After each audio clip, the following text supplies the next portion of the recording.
Hello दोस्तों, हमारे channel study रूप में आप सभी का बहुत बहुत स्वागत है।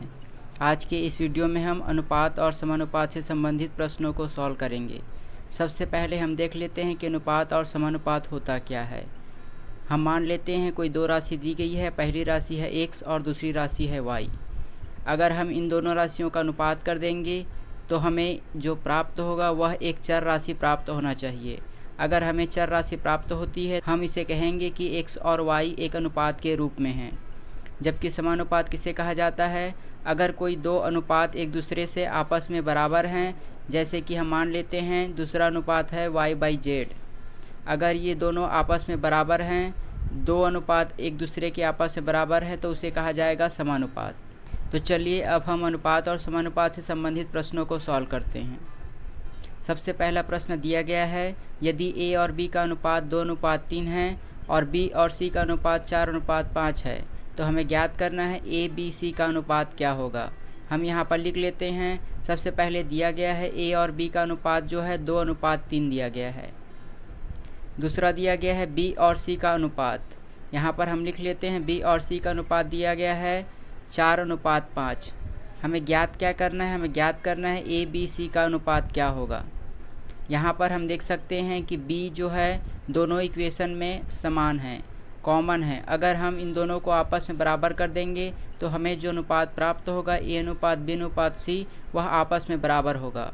हमें b को बराबर करने के लिए हम इसमें ऐसे किसी वैल्यू का गुणा करेंगे जिससे b का मान बराबर हो जाए। इसके लिए हम अगर 4 को 3 से गुणा कर देते हैं और 3 को 4 से गुणा कर देंगे, अगर इन दोनों को एक दूसरे से गुणा कर देते हैं तो हमें जो अनुपात प्राप्त होगा वह आपस में बराबर होगा। तो चलिए गुणा करते हैं। सबसे पहले इक्वेशन में हम 4 से गुणा कर देते हैं और दूसरे इक्वेशन में हम 3 से गुणा कर देते हैं। हम इन दोनों को एक दूसरे से गुणा करते हैं। 3 को जो है 4 से गुणा करेंगे और 4 को 3 से गुणा करेंगे, तो इससे जो हमें प्राप्त होगा वह आपस में बराबर होगा। अब हम इसे एक इक्वेशन के रूप में लिख लेते हैं। यहाँ पर हम 2 को 4 से गुणा करेंगे तो हमें प्राप्त होगा 8। यहाँ पर हम 3 को 4 से गुणा करेंगे तो हमें प्राप्त होगा 12। यहाँ पर जो है 12 जो है दोनों में कॉमन है, अर्थात b का जो अनुपात होगा वह 12 मान होगा। उसके पश्चात हम c का मान ज्ञात करते हैं। हम 5 को 3 से गुणा करेंगे तो हमें प्राप्त होगा 15, अर्थात हमें प्राप्त हुआ a/b/c का मान 8:12:15। ऐसे ही हम अनुपात का मान ज्ञात करेंगे। अब हम अगला प्रश्न देख लेते हैं। यहाँ पर दिया गया है कि मोहन और सोहन की आय का अनुपात 9:5 है। यहाँ पर हम लिख लेते हैं मोहन और सोहन की जो आय का अनुपात है वह है 9:5। अगला दिया गया है मोहन और सुरेश की आय का अनुपात 3:4 है। हम लिख लेते हैं यहाँ पर सोहन और यहाँ पर सुरेश, इसकी आय का अनुपात दिया गया है 3:4। हमें ज्ञात क्या करना है? हमें ज्ञात करना है मोहन, सोहन और सुरेश की आय का अनुपात। यहाँ पर हम लिख लेते हैं मोहन, सोहन और सुरेश की आय का अनुपात, जिसे हमें ज्ञात करना है। तो यहाँ पर हम देख सकते हैं कि सोहन जो है दोनों में कॉमन है। अगर हम इसके अनुपात को बराबर कर देंगे, इसके मान को बराबर कर देंगे, तो हमें जो नया अनुपात प्राप्त होगा वह आपस में बराबर होंगे। तो चलिए हम इसको बराबर कर लेते हैं। यहाँ पर हम 5 को 3 से गुणा कर देंगे और यहाँ पर 3 को जो है 5 से गुणा कर देंगे। हम यहाँ पर 3 और 5 को एक दूसरे के जगह एक्सचेंज कर देंगे तो हमें जो नया अनुपात प्राप्त होगा वह होगा 9 को 3 से गुणा करेंगे तो हमें प्राप्त होगा 27। 5 को 3 से गुणा करेंगे तो हमें प्राप्त होगा 15। यहाँ पर भी 5 को 3 से गुणा करेंगे तो वह भी 15 प्राप्त होगा। वह जो है सोहन का मान होगा। अब हम अगला देख लेते हैं। अगला है सुरेश का मान, जो कि 4 को 5 से गुणा करेंगे तो हमें प्राप्त होगा 20। तो हमें पूछा गया है मोहन, सोहन और सुरेश की आय का अनुपात क्या होगा। तो यहाँ पर हमें ज्ञात हुआ कि मोहन, सोहन और सुरेश की आय का अनुपात 27:15:20 होगा। अब हम अगला प्रश्न देख लेते हैं। अगला प्रश्न है a b c का अनुपात 3:5:7 है। यहाँ पर हम लिख लेते हैं कि जो a b और c का अनुपात 3:5:7 है।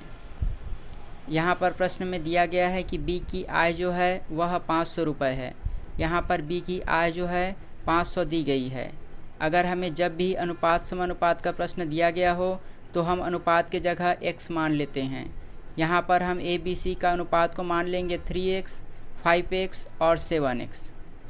a b c को हम मान लेते हैं कि a का मान जो है 3x है, b का मान 5x है और c का मान जो है 7x है। यहाँ पर b का जो आय दिया गया है वह 500 रुपये है, तो हम इसको इक्वल कर देते हैं। जैसे अनुपात में दिया गया है b का मान 5x और यहाँ पर होगा उसकी जो आय है वह 500 रुपये है, तो ये आपस में बराबर है, तो हमें x का मान प्राप्त होगा 100 रुपये।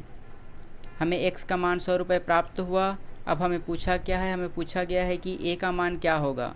तो यहाँ पर a का मान जो है वह 3x है। अगर हम x के जगह x का वैल्यू 100 रख देंगे तो हमें a की आय प्राप्त हो जाएगी। तो हम ज्ञात कर लेते हैं a का मान जो है वह दिया गया है 3x, तो x के जगह हम 100 रख देंगे तो हमें प्राप्त हो जाएगा a की आय जो कि 300 रुपये है। अब हम अगला प्रश्न देख लेते हैं। अगला प्रश्न दिया गया है कि ABC का अनुपात 3:5:7 है। हम इसे लिख लेते हैं ABC का अनुपात 3:5:7 है।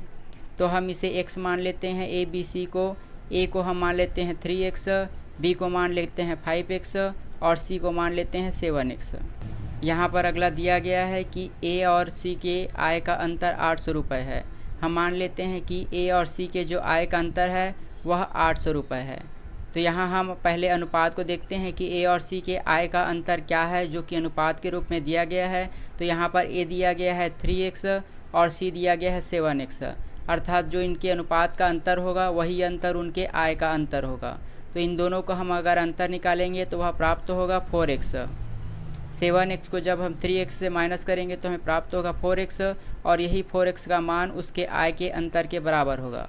प्रश्न में दिया गया है कि a और c के आय का अंतर 800 रुपये है, तो उनका जो अनुपात का अंतर होगा वही उनके आय का अंतर होगा। तो यहाँ से हमें x का मान प्राप्त हुआ 200 रुपये। अब हमें पूछा क्या है a की आय क्या होगी। तो a की आय ज्ञात करना है। a की आय जो है 3x है, तो हम अगर x के जगह 200 रख देंगे x का मान, तो हमें a की आय ज्ञात हो जाएगी। तो यहाँ पर a का आय होगा 3x और x के जगह हम 200 रुपये रख देंगे तो हमें प्राप्त होगा 600 रुपये। तो a का मान जो है 600 रुपये होगा। अगर आप PSC, व्यापम, रेलवे और SSC से रिलेटेड ऐसे ही मैथ्स और रीजनिंग के क्वेश्चन पाना चाहते हैं तो हमारे चैनल को सब्सक्राइब कीजिए, क्योंकि हम डेली ऐसे ही मैथ्स और रीजनिंग के क्वेश्चन डालते हैं। तो चलिए अब हम अगला प्रश्न देख लेते हैं। अगला प्रश्न दिया गया है कि सुरेश और रमेश की आय का अनुपात 3:4 है। अगर दोनों की आय को मिलाकर कुल 14,000 होते हैं तो सुरेश की आय ज्ञात कीजिए। तो हम देख लेते हैं यहाँ पर रमेश और सुरेश की आय का अनुपात जो है 3:4 है। इसे हम x लिख लेते हैं। x होगा 3x और 4x। यहाँ पर रमेश की आय जो है 3x है और सुरेश की आय जो है 4x है। यहाँ पर दिया गया है दोनों की आय जो है कुल मिलाकर 14,000 रुपये है। तो यहाँ पर हम लिख लेते हैं रमेश और सुरेश की जो टोटल आय है वह 14,000 रुपये है। ये जो आय है वह अनुपात के योग के बराबर होगा। जिस अनुपात में उनका आय दिया गया है उसी अनुपात में उनका कुल आय होता है। तो इन दोनों को जोड़ने पर हमें प्राप्त होगा 7x और इनका जो कुल आय है वह है 14,000 रुपये। तो यहाँ पर हमें x का मान प्राप्त होगा 2,000 रुपये। हमें x का मान ज्ञात हो गया। हमें ज्ञात क्या करना है, हमें ज्ञात करना है सुरेश की आय ज्ञात कीजिए। तो सुरेश की आय जो है वह 4x है। यहाँ पर हम x के जगह x का वैल्यू रख देंगे तो हमें प्राप्त हो जाएगा सुरेश की आय क्या होगी। तो सुरेश की आय जो है वह 4x है, तो x के जगह हम 2,000 रखेंगे तो हमें प्राप्त होगा 8,000 रुपये, अर्थात सुरेश की आय जो है 8,000 रुपये है। अब हम अगला प्रश्न देख लेते हैं। अगला प्रश्न दिया गया है कि मीरा, जया और सुनीता की आय जो है 90,000 रुपये है।